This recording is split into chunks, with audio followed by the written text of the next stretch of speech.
White people have always been heavily addicted to drugs, and they have always blamed everyone else for it. For centuries, white societies have been drowning in drugs.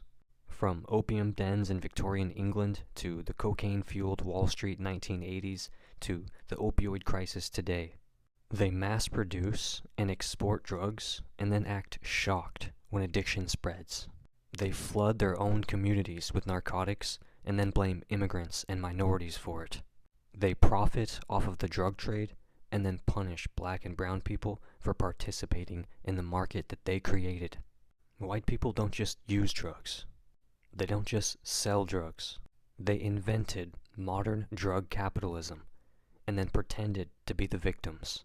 Long before street dealers and cartels, the largest drug pushers in history were white colonial empires. The British Empire made its fortune selling opium to China. The Dutch and Portuguese trafficked tobacco and cocoa from the Americas. The U.S. economy was built in part on alcohol sales to Native Americans, fueling addiction while justifying land seizures. The Opium Wars were the original white drug cartel. Britain spent decades smuggling opium into China, getting millions of Chinese people hooked on narcotics. When China tried to ban opium, Britain started 2 wars to force it back onto the market. The result? A massive addiction crisis which weakened China's entire society while white empires raked in drug profits. This was not a black market operation. This was government-backed narco-capitalism. And yet, white history books barely mention it. White people love their narcotics, but every time addiction spirals out of control, they find a way to blame immigrants and black people.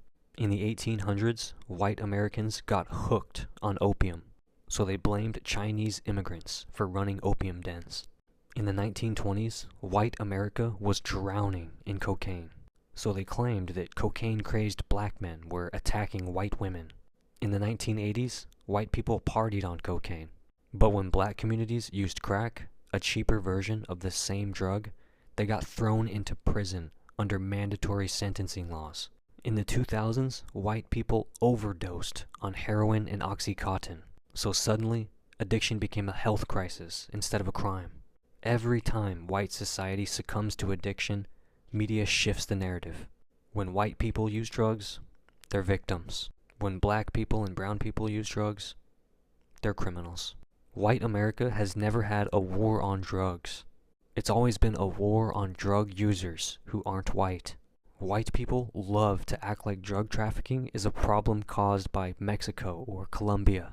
But the real drug lords wear suits, not cartel masks.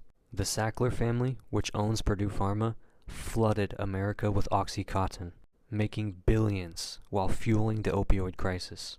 Big Tobacco knowingly sold addictive cigarettes for decades, killing millions while lobbying against regulations. Pharmaceutical companies create and market amphetamines like Adderall, legally hooking entire generations on legal meth. Yet nobody is kicking their doors down or locking them up in cages. Because when white people run the drug trade, it's called business. White people don't just do drugs, they rebrand them to make them socially acceptable for their own use. Heroin is criminal, unless it's called pain management and prescribed in a suburban doctor's office. Cocaine is a ghetto drug until Wall Street executives and Hollywood celebrities normalize it. Marijuana was demonized as a black and Mexican drug until white entrepreneurs could make a profit off of dispensaries. Psychedelics were criminalized when utilized by indigenous cultures, but became a wellness trend when white influencers discovered them. If it's in a black or brown community, they call it a crack house. If it's in a white community, they call it a wellness retreat.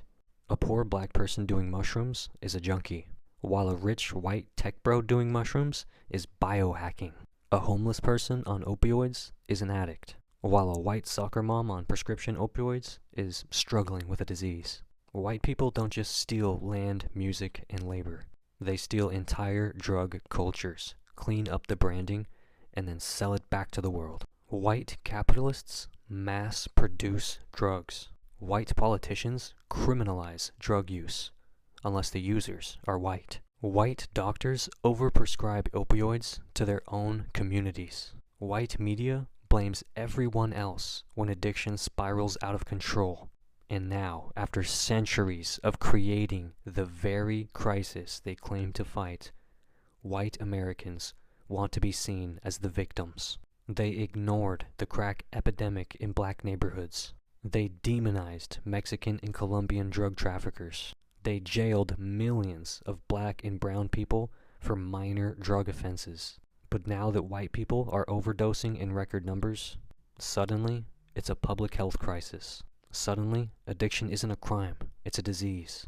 Suddenly, they want treatment instead of punishment. White people will never admit that their society has been hooked on drugs for centuries, because that would mean accepting responsibility for the crisis they created. White America has never been against drugs. They were only ever against black and brown people having access to them. Cope.